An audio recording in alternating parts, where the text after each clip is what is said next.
अच्छा, फिटनेस की बात हो रही है तो जैसा कि आप सब जानते हैं कि हमारे लेजेंड्स खिलाड़ी जो हैं वो माशाल्लाह से बड़ी ज़बरदस्त कारकर्दगी कर रहे हैं। अभी इंग्लैंड के साथ भी उन्होंने मैच विन किया, इंडिया के साथ भी किया। और यूनुस खान साहब से जब सवाल किया गया कि फ़िटनेस इनकी बेहतर है अगर हम मुकाबला करते हैं हमारी आज की जो क्रिकेट टीम है जो वर्ल्ड कप से सुपर 8 से भी बाहर हो गई है, तो ये इतना डिफरेंस क्यों है, तो उन्होंने सवाल का जवाब देते हुए कहा है कि जो हारता है उस पर मलबा डालना आसान होता है, हमारी टीम बिल्कुल फिट है। तो फिटनेस का ही तो इशू है कि इमाद वसीम इंजर्ड थे, उसके बाद हमने देखा कि चलें टीम में तहाद की बात तो आप एक तरफ करते हैं, हम फिटनेस तक रहते हैं कि तो फिर तो इमाद वसीम भी इंजर्ड थे और हमारी टीम के अंदर आप खुद देखें कि अगर हम आज़म खान को देखते हैं या हम इफ्तिखार अहमद को देखते हैं तो मुसलसल हमें नज़र आ रहा है कि कहीं ना कहीं कमी बेशी है।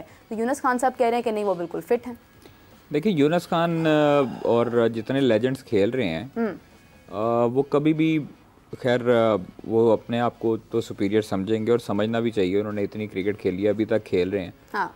लेकिन एक चीज़ है कि जब हमने खबर दी थी इमाद वसीम के हाफ फिट होने की, आफा साहब याद होगा आपको, हाँ, कि इंडिया से मैच से कबल उनको पेन किलर लगाए जाएंगे, हाफ फिट है।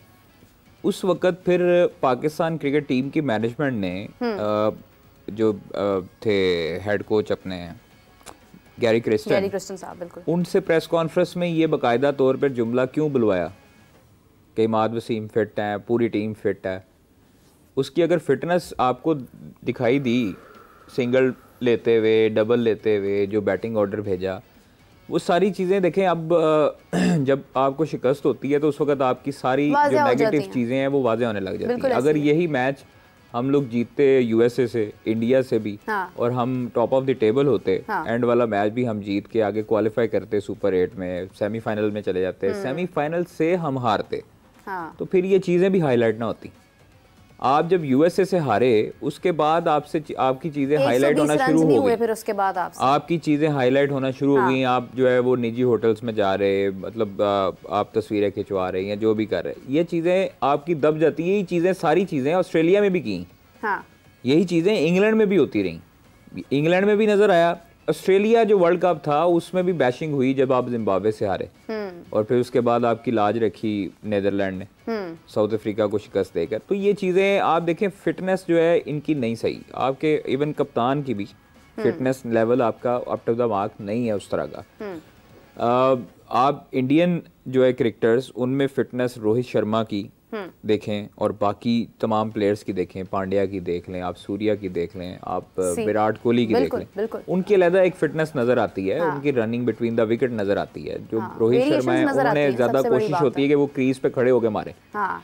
इसी तरह यहाँ पर ये सिस्टम है कि आपके जो यो टेस्ट होते थे, फिर उसके बाद आपकी जो दीगर एक्टिविटीज़ थी फिजिकल फिटनेस की, आपने कैंप लगवाया, अच्छी बात है, लगवाना चाहिए, काबूल में लगा, लेकिन उसके बाद भी वो म्यार उसी तरह का जांचना चाहिए था। आपकी फिटनेस लेवल का म्यार वहीं दफन हो गया था जब आपने आजम खान को सिलेक्ट किया।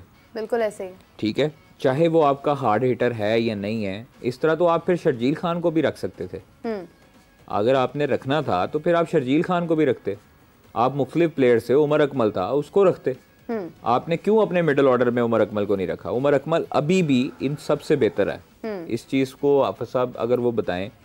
उमर अकमल एक ऐसा बैट्समैन है कि जो डरता नहीं है, जो अपने लिए नहीं खेलता, जो टीम के लिए खेलता है। मुख्तलिफ अदवार में हमें नजर आया, उनको क्या किया, उमर अकमल को 2 मैच दिए, अहमद शहजाद और उमर अकमल को 2 मैच दिए और उनको बाहर कर दिया। अच्छा कादिर देखें, चलें वो तो ठीक है, पास्ट है, उसमें मिस्टेक्स हैं, हमारे पास फ्यूचर में आपके पास रन्स करते आ रहे तैयब ताहिर, आपके पास रन्स करते आ रहे अब्दुल्ला शफीक, आपके पास कामरान गुलाम रन्स करते आ रहे, साहबजादा फरहान एक सीरीज में फ्लॉप हुए, आपने उनको ड्रॉप कर दिया, ठीक है, आप उनको लेकर आ रहे हैं जो आपके अपने बंदे, और उनकी आप जो है वो खास तौर पर अपनी जिसे कहते हैं कि लॉबी स्ट्रॉन्ग करना चाहते हैं। नहीं, मैं एग्जैक्टली यही पॉइंट इस पर मैं बात करना चाह रही थी कि देखें कि हम उमर अकमल की बात कर रहे हैं, हम आपके सामने इमाद वसीम को लेकर आए, मोहम्मद आमिर को लेकर आए, अभी हम शर्जील खान की भी बात आप करें। हमारे पास कोई नया टैलेंट क्यों नहीं है? अभी ये टेस्ट सीरीज़ आ रही हैं, हमारे पास एक बहुत बड़ी अपॉर्चुनिटी है। आप देखें कि डिफरेंट जो ये स्क्वाड अनाउंस हुआ है अभी इंडिया का, सारे नए प्लेयर्स हैं उसमें, तो हम क्यों इस तरफ नहीं जा रहे हैं? हम फिर घूम घुमा कर बाबर आजम की वीडियोस जारी कर रहे हैं। हमने वर्ल्ड कप की बात की तो हम उमर अकमल की बात करें, ठीक है वो पास्ट था, उनके साथ गलत हुआ, वो हो गया। अब मजीद जो नया टैलेंट है, जो नई जनरेशन है, जिन्होंने आगे क्रिकेट को लेके जाना है, उनके साथ भी तो ज्यादती हो रही है, उनको तो मौका दिया ही नहीं जा रहा। टेस्ट सीरीज एक ऐसी इस वक्त हमारे पास एक अपॉर्चुनिटी है कि हम डिफरेंट प्लेयर्स को देख सकते हैं उसमें कि आगे कौन जा सकता है, कौन नहीं जा सकता। हाफिज साहब, क्या वजह है कि हम मतलब आ जाकर यहीं पर आ जाते हैं कि उमर अकमल आ जाता, फलां आ जाता, शोएब मलिक आ जाते? क्या रीज़न है कि हम किसी नए टैलेंट की बात नहीं करते हैं? देखिए, बात यह है कि एक तो मसला ये है कि पाकिस्तान में खिलाड़ियों की जिस तरीके से क्रिकेट चलाई गई है ना, हाँ। क्रिकेट की एडमिनिस्ट्रेशन हुई है वो बड़े तबाहकुन अंदाज में हुई है। एक पसंद नापसंद का और एक जो सिलेक्शन का मयार रहा है पाकिस्तान में, लोगों ने अपनी मर्ज़ी से उसको चलाने की कोशिश की है। इंग्लैंड ने आखिरी पाकिस्तान के पास 7 T20 मैच खेला जब इंग्लैंड में सीरीज़ हो रही थी 4 मैचेस की, जो 2-0 से पाकिस्तान हारा।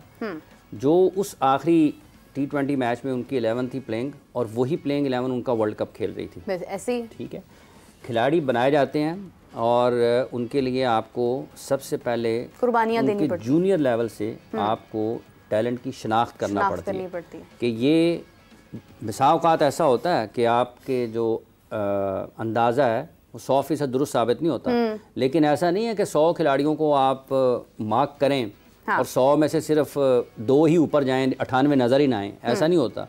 जो मेरिट पर सिलेक्शन होती है ना, 100 में से आपको 80 ऊपर खेलते हुए नज़र आते हैं। तो ये जो पाकिस्तान में मुनासिब अंदाज में खिलाड़ियों को इस्तेमाल ना करने की रिवायत है, और इसने तबाह किया है पाकिस्तान के क्रिकेट को, नुकसान पहुंचाया। अब हमारी सेटल टीम है ना निस्बतन, इसको जो हमारी टेस्ट टीम कहते हैं, सऊद शकील आगे मिडल ऑर्डर में, सलमान अली आगा ठीक खेल रहे हैं, फवाद की जगह पर वो आए, फवाद आलम की जगह पर, ठीक है, अब्दुल्ला शफीक आपको टेस्ट मैच में ओपन करते हुए दिखाई देते हैं, वहाँ पर इमामुल हक भी हैं, वहाँ पर शान मसूद भी हैं, ठीक है। तो आपके पास ऑप्शंस हैं। आप टेस्ट मैच में अपनी बॉलिंग देख लें कि आपने किन बॉलर्स को खिलाना है। तो आपको कुछ ना कुछ लोगों की प्लेयर्स, अगर किसी की लक नहीं है ना, तो वो अगर परफॉर्म ना करे तो एक अलग बात है।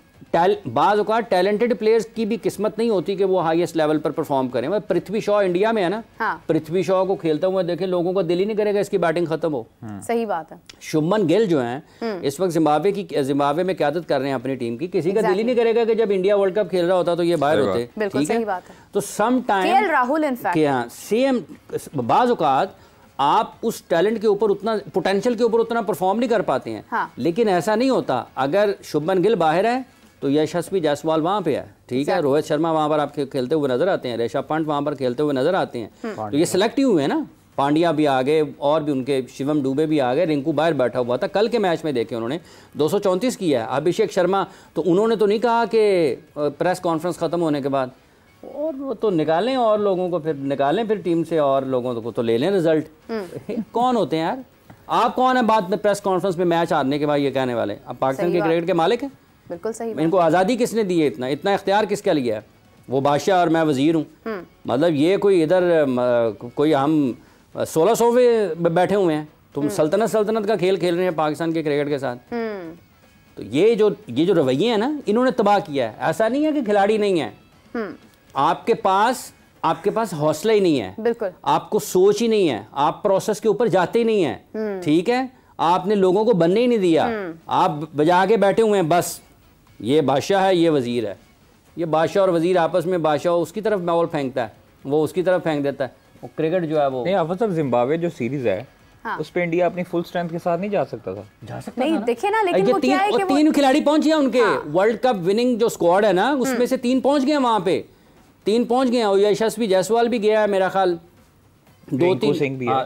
रिंकू तो ट्रैवलिंग रिजल्ट में था। ये जो 15 वहां से आए हैं ना, उसमें से भी 3 पहुंच गए वहां पे जिम्बाब्वे खेलने के लिए। मेन लड़के जितने उन्होंने अपनी उनको आराम करवाया, हाँ, और अपनी वो बेंच तैयार कर रहे हैं। खैर, इसके ऊपर हम डिस्कशन जारी करेंगे क्योंकि बहुत ही इंपॉर्टेंट टॉपिक है। उनके पास वो जवाब नहीं होगा तमाम मिडिल ऑर्डर करी कि मिडिल ऑर्डर ये परफॉर्म नहीं कर रहा, उन्होंने कहा जी उन्होंने ले आओ। हाफिज साहब और कादिर साहब की गुफ्तगू जारी रहेगी, लेकिन हमें प्रोग्राम रैप अप करना है। हम डिस्कस करेंगे मजीद इसके ऊपर, बात करेंगे। टॉपिक बहुत इंपॉर्टेंट है कि आखिर क्यों इंडिया अपने उन प्लेयर्स के साथ नहीं गया जो उनको ऑब्वियसली वहां पर जीत कर आ रहे हैं, इतने बड़े बड़े नाम हैं, क्यों आप मौका दे रहे हैं बाकी तमाम प्लेयर्स को? और अगर दे रहे हैं तो इसके पीछे क्या वजह है?